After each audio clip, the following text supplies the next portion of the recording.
to Retrotainment. We're back here with my co-host, capital C, capital O, Greg. How are you doing, buddy? I'm back. Better than ever.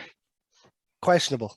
Well, I got the ears pierced. Yeah, that's what Eric Bischoff used to say anyway. He was back and he was better than ever, no matter what he was doing. That man went grey. He didn't go bald. True. We are also joined again by our co-host from the Sherlock reel, Carl Sherlock. He was here last week as well, filming for Greg. How are you doing? All good. Enjoying this Christmas month. Yeah, the Christmas month, always one that we all love. Well, I think most people love anyway. That's it. Obviously, we continue on with our Christmas films. If you can't guess what the next one is, Home Alone was obviously the first one. I did that with Carl. It was a great show and a great fun to rewatch it. But this is another child-friendly one in The Grinch. Jim Carrey's. The real Grinch. Jim Carrey's version, very, very solid. The best version. The original cartoon isn't bad. The original cartoon's pretty solid, but yeah, this is probably my favorite one anyway. Fuck that Benedict Cumberbatch. Yeah, it's better than the Benedict Cumberbatch one anyway. Yes, it is. Released on the 1st of December 2000 over here, which probably means it came out a little bit earlier than that in the likes of the States and stuff, but it's still released in and around as a Christmas. Yeah, I'd say it was probably early November. Yeah, probably somewhere around that. Box office wise, 445.1 million, so really hit big in the box office. Now you are talking 2000s, so Jim Carrey's at peak here, really. Like, this is when everyone knew who Jim Carrey was. You needed a comedy actor, Jim Carrey. Well, at this stage, you could have had Adam Sandler, but the type of acting that needed for this role was Jim Carrey. Yeah, well, there was a few big name comedy actors. Like, you still had Robin Williams and stuff, but Jim Carrey would have been right up there. Yeah. Boy, oh boy, did he not like making this movie though. No, I don't blame him. It took him probably fucking 4 hours makeup every day. Add another 10 hours onto that, mate. Yeah, it was sick. It was genuinely. It was 14 hours of makeup every day. He's had to. Man was definitely asleep. They had to bring in people to help torture victims to keep them calm. To keep them calm and help them go through this, because it was so much makeup and so much prosthetics put on them every day. You think you'd nearly just go to sleep with it on, wouldn't you? I'd say you're boiling in it as well, though. Yeah. So that's the problem. Would be easy. Looks toasty as anything in there. Yeah. I'll take a quick look at the rating. So out of 142 critics, it's got a 49% rating. Very low rating. A lot of the Christmas films do, don't they? Like, movies like this will always. Some do. A lot of the complaints seemed to be about that they preferred the original cartoon, that they strayed too much away from the book. Which is probably true. It does stray away. Oh, it is, yeah. Like, it's a short story, so it is hard to take a short story and expand it out to this length. So I'm not overly surprised about that. I am surprised by the audience score. The audience score is also quite low, 56%. This is not. That's not surprising to me. That's rotten as well, though, isn't it? I think it's 60% fresh. Yeah, it's not surprising to me though. Jim Carrey, like Adam Sandler and things like that, is one of those actors. You either love him or you hate him. Yeah, that is true, but I'm still surprised, because most people I know would still rate this as quite a, high on their Christmas list, of films. So I'm still surprised that it is rated that low. I wouldn't have been surprised at kind of 60, mid 60s or even to low 70s. I'd have been that's probably about right. It shouldn't go much higher than that, but I'm surprised it's lower than 60. Yeah, I'm surprised. I'm shocked that it's rotten and not fresh. I thought it would be at least fresh. Yeah. But yeah, it's obviously it's written by it's the Dr. Seuss book expanded out. They obviously have to expand it a good bit. Jim Carrey is obviously the star coming into it. The only one, really.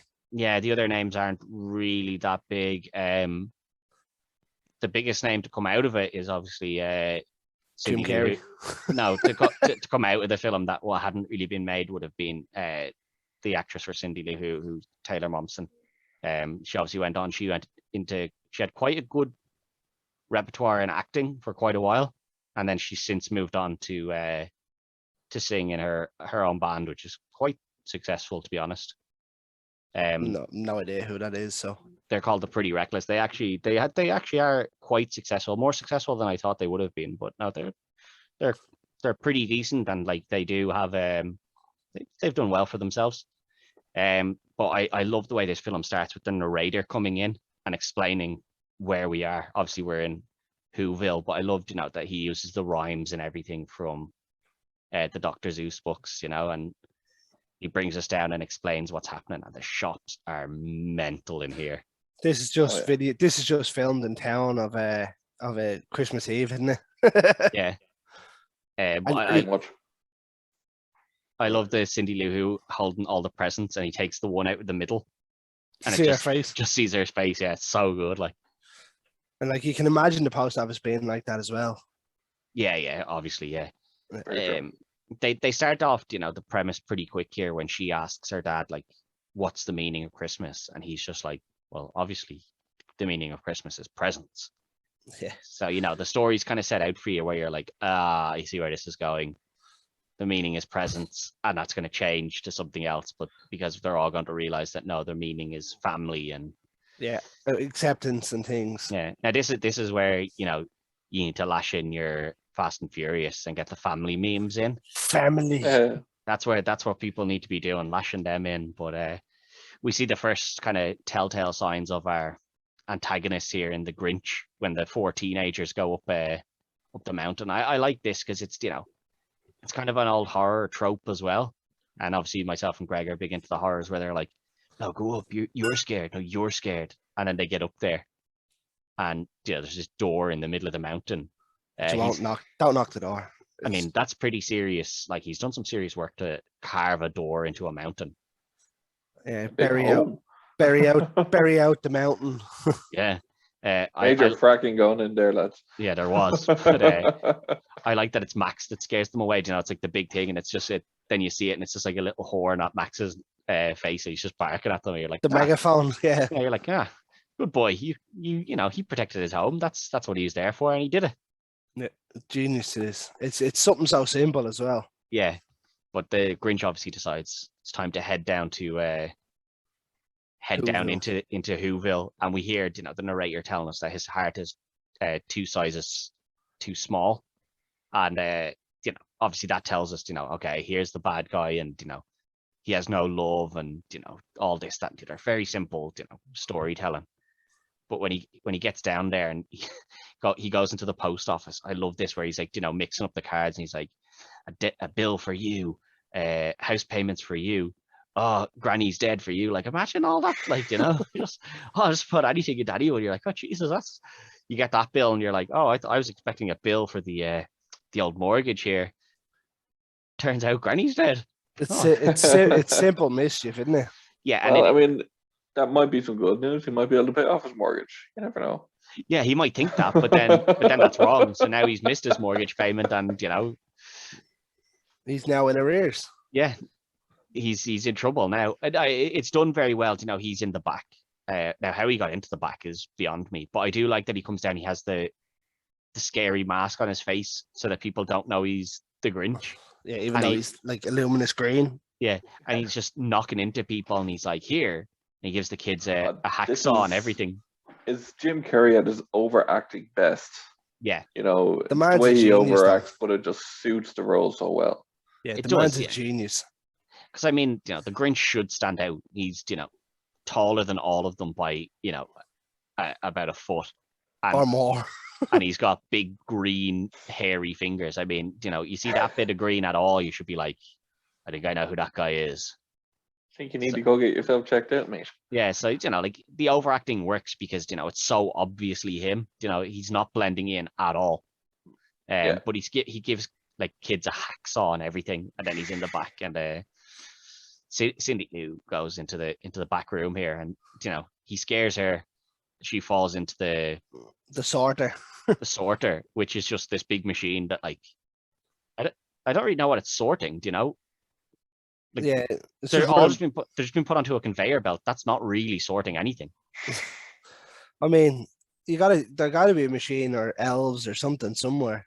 Yeah, but I mean, there must be someone down there, and like, it doesn't look like it was doing any damage to any of the presents, so it just looks like it separated them from each other and then put them onto this conveyor belt. So I don't know why this machine is so dangerous. I mean, she could get crushed. Well, you think that, but then I mean, like, none of the presents get crushed, and they're all pretty big. It's true. But But they don't have moving parts. You have Yeah. to suspend your disbelief. no, that's what I mean. Like, it's not like, it doesn't look like anything too serious was going to happen here. But the Grinch is happy to leave her there. No, it doesn't bother him. He's ready to go. It's Max though. Max is not having any of this. Yeah, Max is the right good old soul here, isn't he? yeah. I love this. Like, Max just He's a good boy. just biting him on the arse, and he's like, "Hey, that is not a chew toy." And he's like, "Okay, fine, I'll get her." He picks her out and, like, saves her, and she's like, "Oh, you're not so bad, Thanks for saving me." And he's like, "Oh, you think I saved you because you were in danger? No.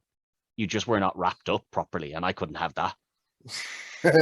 I do like that. Simple brilliance. Yeah, I love this. Like, he wraps her up, and then he runs out, and then the dad comes back, and he's like, "Where is she?" And you're like, "I don't know, probably that moving present over there that's about child height."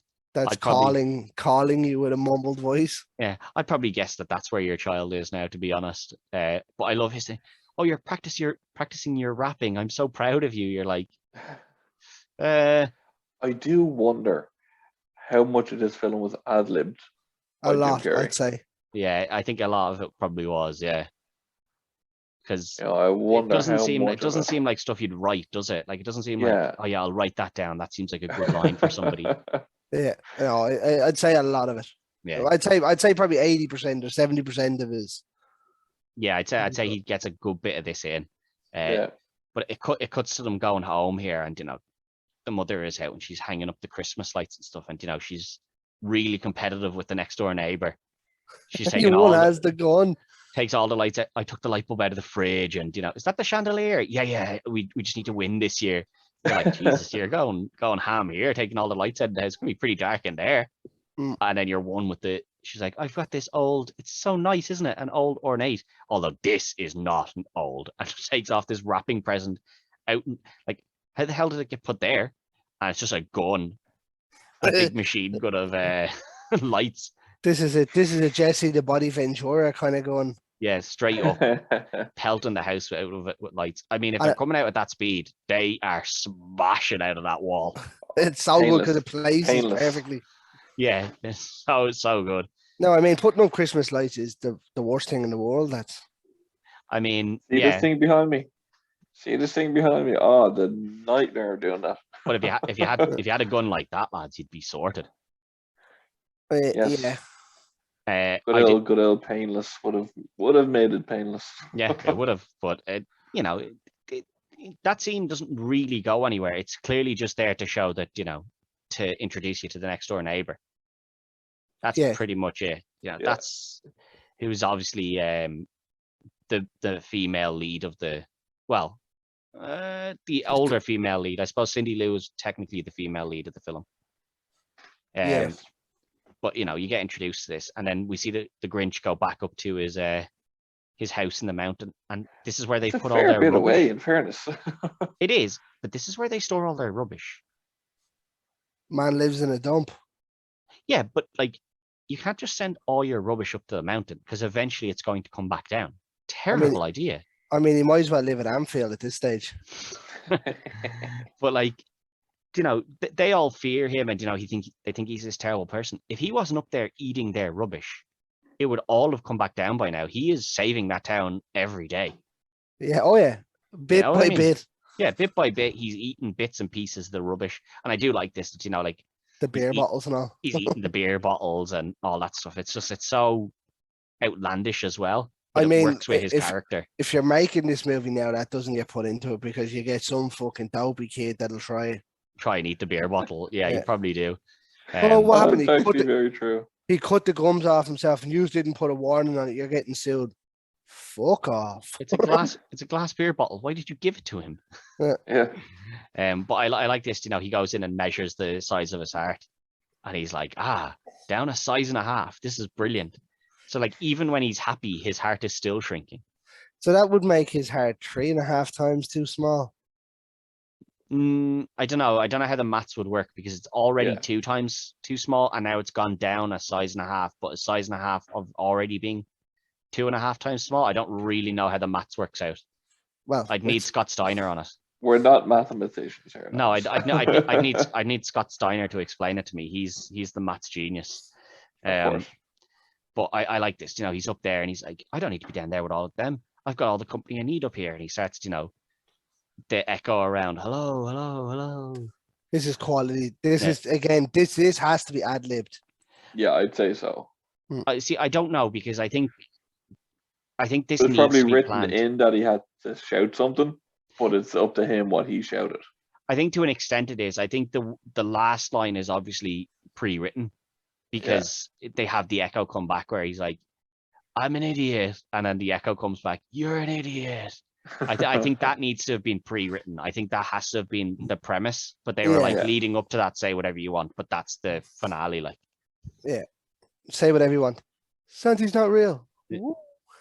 But it works so well, you know, and it responds back to him, and then he says something else to it, and it just responds back to him again, call him an idiot. You're like, yeah, like as a kid, you just think like that's the funniest shit ever when you're a kid, you know? You're an idiot. Say that again. Yeah, it's just so good. But you know, this is when we see Cindy Lou is kind of, she has her little song where she's like, she's not sure about what the meaning of Christmas is anymore. So the next day she's like, right, I know what I'm gonna do. I'm gonna go look into the Grinch. And she goes to the parents. Now this is a bit I missed when I was a kid. So obviously the parents are the two older women.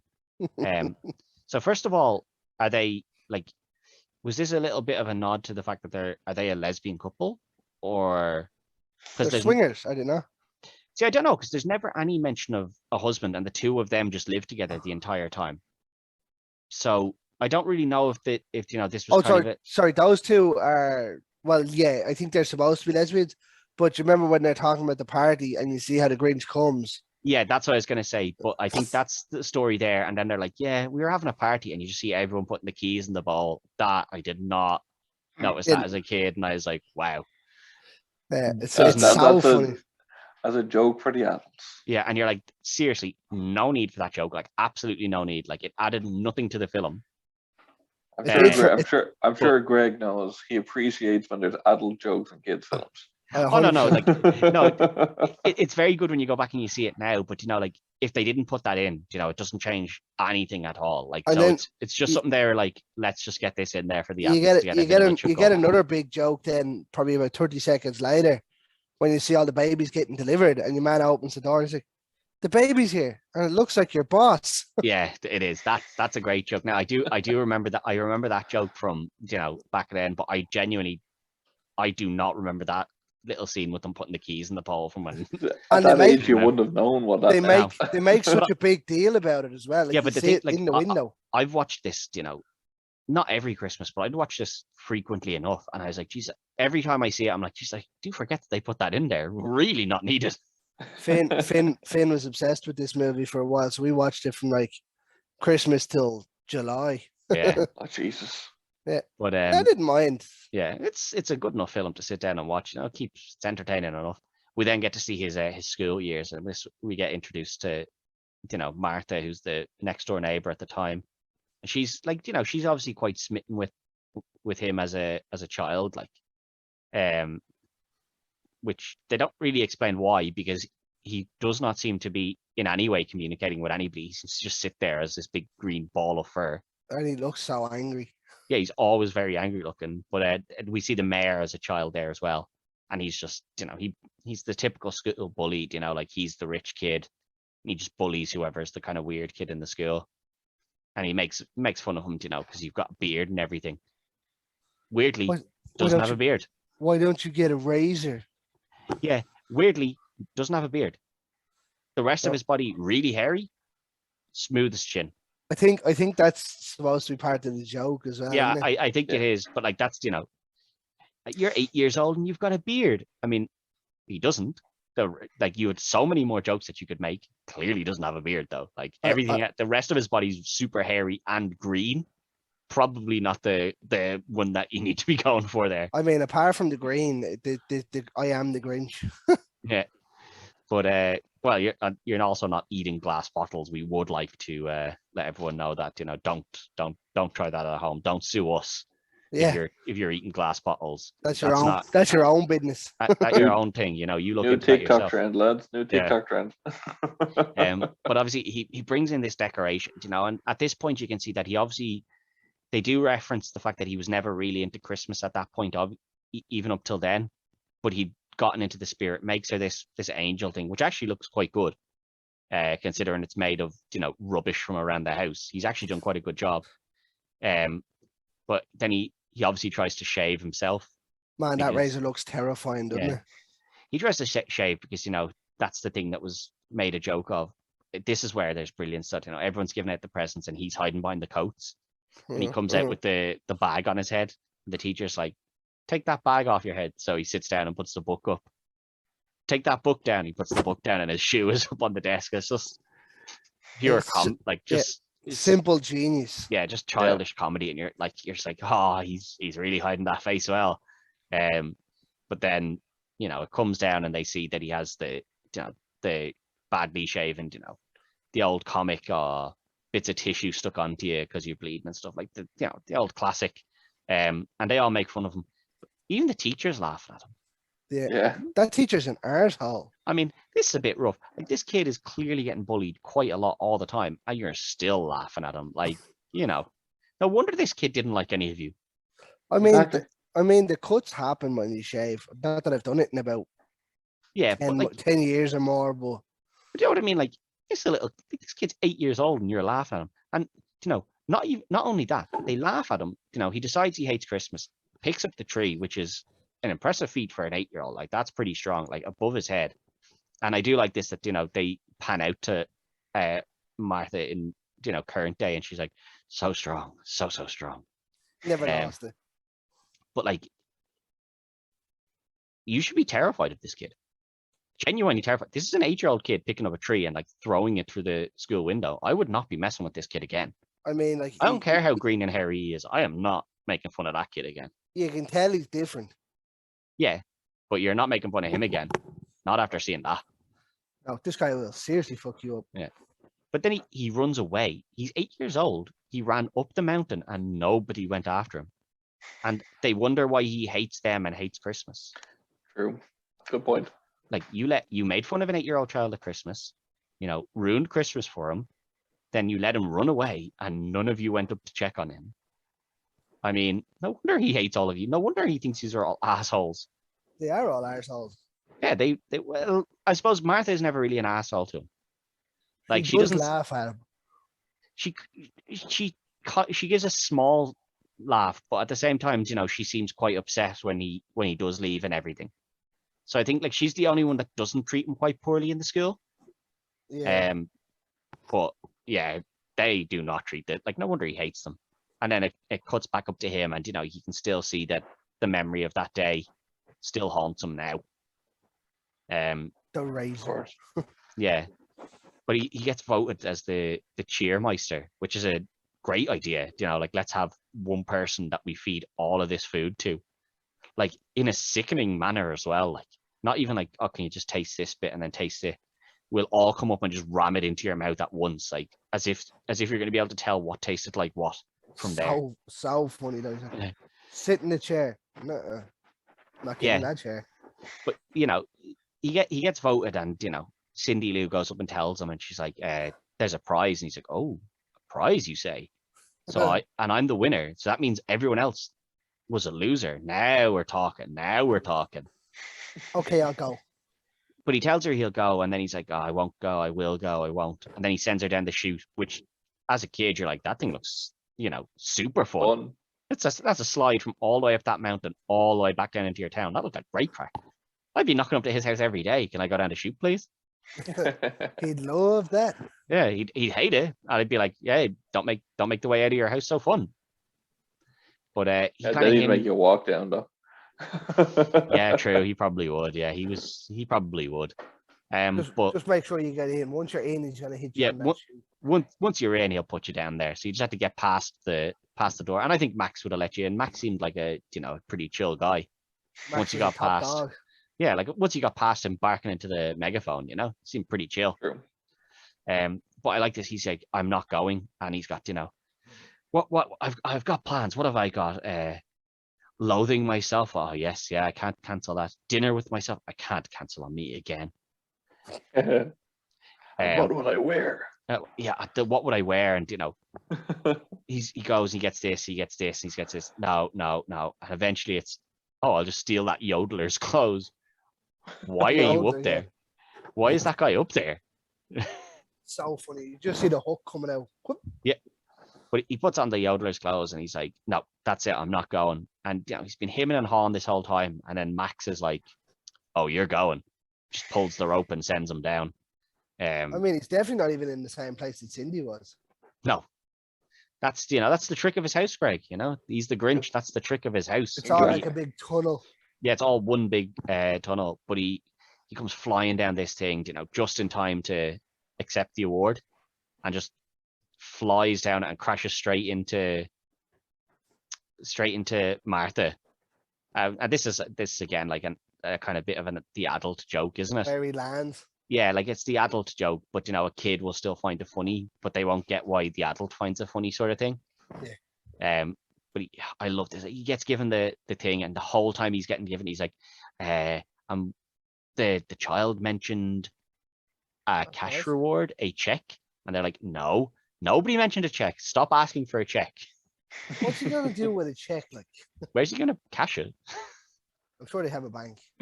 I don't know. They didn't seem to. Like they all paid in cash. cash. In the middle of nowhere. I'm sure they do. I don't know. They were all paying. You can cash that in the post office, sure, can't you?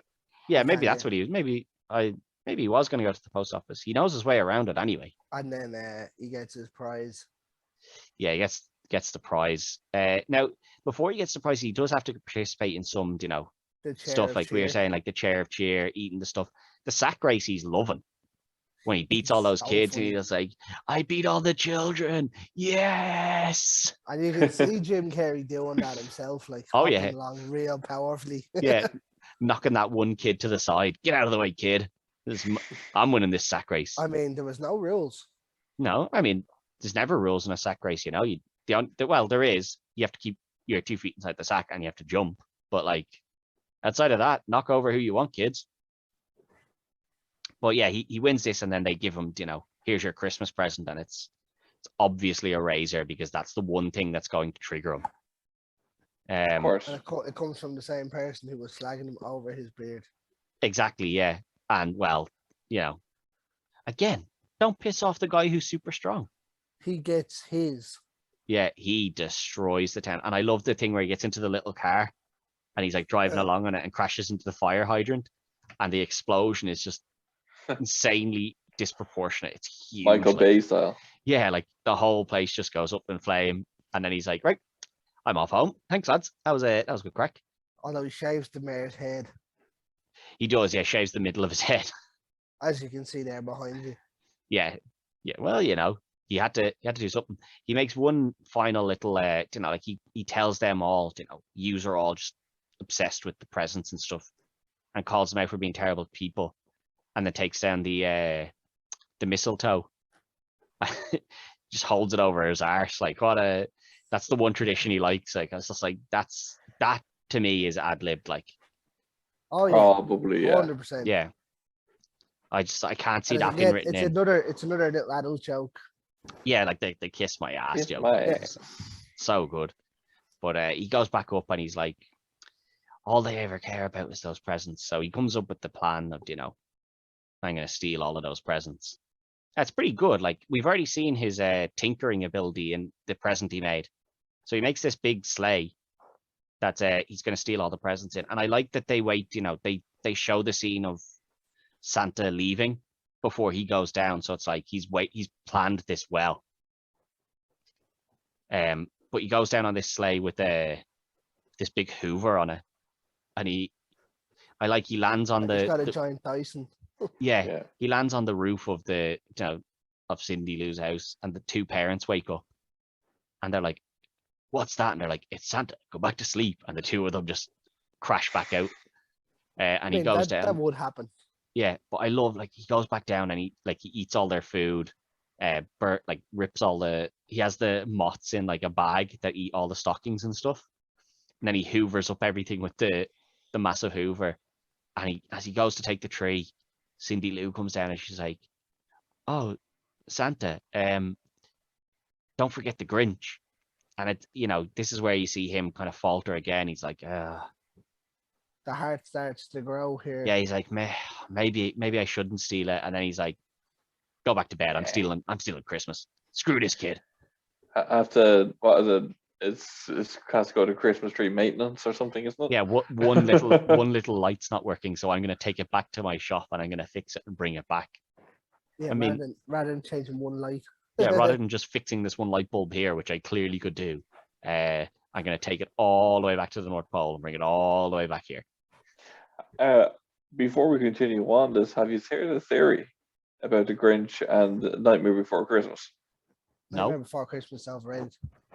That when the Grinch grows up, when the Grinch and Max grow old, and the Grinch dies, he is actually Jack Skellington. Oh, that's Max, his dog, is the ghost. Yeah, is the dog from there as well, and obviously he's lost his memories, but things are starting to start coming back. So he has a longing of that there's something that he's missing, and that's Christmas, and he goes and steals things at Christmas again.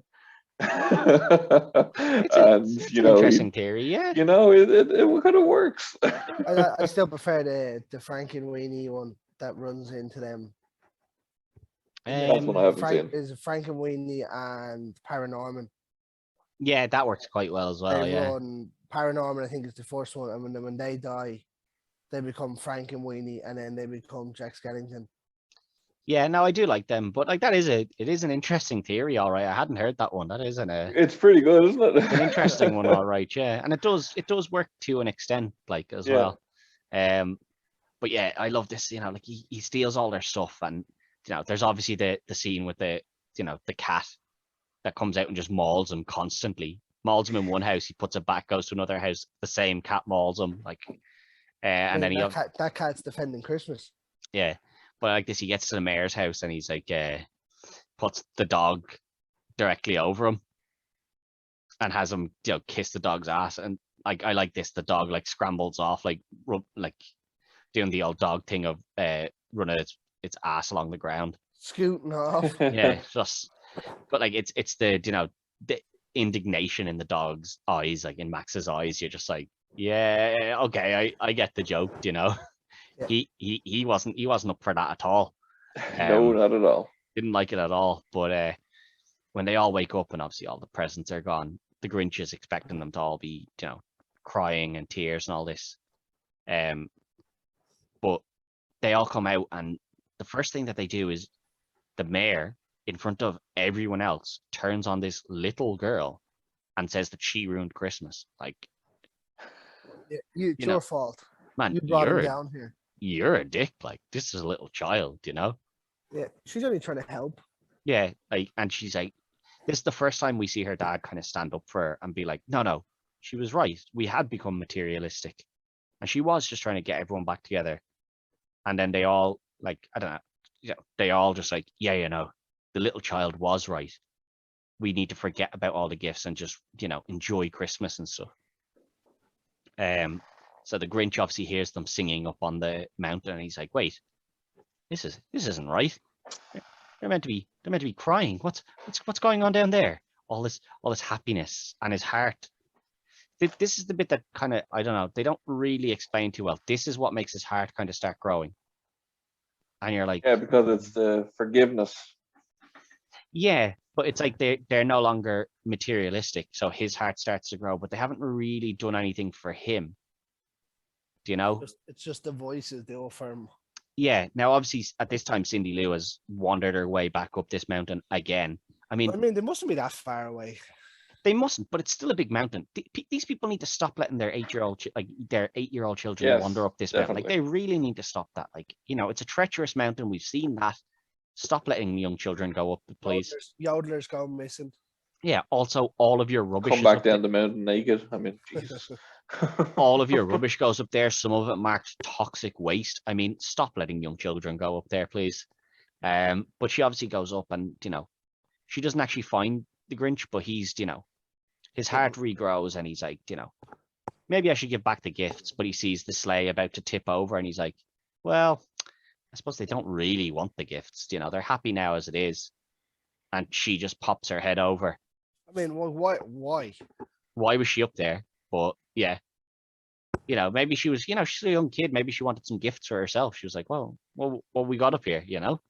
You're telling me if there was a big bag of toys like that, your kids wouldn't be climbing up on top of it, Greg? Cindy Lou.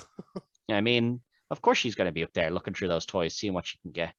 But we again see his freakish strength because he picks the whole thing up above his head again. I mean, not a guy to mess with. Please. No. This guy is clearly an absolute beast. Stop making fun of him. Terrible idea. But he decides, no, we'll give the presents back. So they go back down the mountain here. And as they're flying down the mountain, you know, they avoid trees, they avoid rocks, they avoid all these bits and pieces. And then eventually the brakes don't work. Of course they don't. Of course, yeah. The brakes being this one boot. That's it. That's what the brakes were. Just this one boot on one side of it that was going to slow us down. Terrible idea. But they crash down into the center of the town, and you know, all the presents are there, and the mayor's like, arrest them. And the police officer come over, and he's like, you know, he's right. I stole all the gifts, and I have one thing to say. I'm sorry. And they're like, you see, he admitted it. He admitted it. Arrest him. He's like, you're right. I heard him. He said he was sorry. I mean, I love that. The police officer's just like, yeah. He said he was sorry. You know, he returned all the gifts. What's the big deal? I mean, obviously, some Limerick lad down in Dublin be doing that now. Yeah, I mean, other than the fact that he stole all those Christmas presents, I mean, larceny, explosions, property destruction, a lot of other things he'd done that you probably could have arrested him for, even if you're going to be like, yeah, I'll let him away with the stealing because he's brought it all back. A litany of problems that he's caused as well. Don't think it would work if we said sorry for that. No, I don't think you can just apologize for burning the entire village down. I don't think that works either. I mean, he tried. Yeah, you know, they let him off on it, and then they all go up to his house. So they all go up the mountain now to have Christmas dinner in his house. The glass bottles were everywhere. Except they were full this time. They weren't for the eating. They are for the drinking. I do like that he's, you know, when he's cutting up the Christmas beast, he's like, who wants the gizzard? And you hear some guy shout, me. And he's like, nah, it's already gone. That's my bit. Quality stuff. You know, like, so he's become a nice guy again. But, you know, the Grinch's heart grew 4 times. 4 times as big. But I mean, yes, he became a nice guy. But that gizzard is still his. You ain't getting a tap of that gizzard, mate. I mean, like, if you're the one cutting it, you get first dibs. Yeah, coming up to some guy's house and trying to take the best bit of the beast that they're eating. They never specify what sort of beast. And I didn't see any animals around, so I don't know what it is. But where's Max? No, Max got his own little plate. Yeah, and that's how Oogie Boogie was made. But yeah, no, it's a classic children's Christmas film, isn't it? You know, like there's nothing you don't really ask for more from it. It's Jim Carrey at his best. Jim Carrey at his best, and yeah, it's not rated all that highly, but as you said, Greg, it's either you like him or you dislike him. And it is that way though, unfortunately for Jim Carrey. Like even some of his serious movies. Yeah. There's people like my ma hates Jim Carrey, hates him with a passion. Yeah, there's just it's. I'm not sure why, because she doesn't really watch a whole lot of movies, but it's probably the overacting. I think some people really just don't like it. They feel it takes away from the film, but I feel it adds to specifically this film anyway. Not a comedy movie, but you can't not like him in Eternal Sunshine. Yeah, it's an amazing movie. Like, no, he's great. Lord. Yeah, I'm a big fan of the acting that he has done. Like I was a big fan of a lot of the comedies he did. I loved his number 23 as well. Yeah, no, he's very good, and you know, this for me is still one of the top Christmas films. Like it's definitely one of the ones that I've rewatched the most around Christmas. It might not be an every year Christmas film, but it's definitely up there for me. Now it's an every year Christmas film because Finn loves it. Yeah. Well, at least he likes the good one, you know. At least he's not making you watch the crappy new ones. Oh, his nanny tried to get him to watch it, and he's like, "No, I want the old one." Yeah, good. Nice. Yeah, good. Yes. No, they will watch the new one, but this one's the one he'll go for if he has the choice of the two. Yeah, this is the preferred one. Yeah. But I'm tempted to show him the old cartoon and see what happens, but I don't know, the old cartoon can't imagine he'll buy into it. The old cartoon does have its charm because it Yeah, sticks. exactly. It But sticks. it's definitely of its a lot time. shorter. Yeah, it's a lot shorter, and it sticks to The book. the original kind of short stories. So it does have its charm, but I think I prefer this overall myself. And there is a lot of that is nostalgic. 'Cause, obviously came out when we would have been. We were kids. Well, we were like we would have been kids. Like we still would have been 10. We would have been getting closer to the age of outgrowing it a little bit. Well, I say outgrowing, you don't really outgrow Christmas, but you know what I mean. Like you were kind of moving on from the whole, it being what it was to you as a kid. But it's that the film itself still holds up so well for me.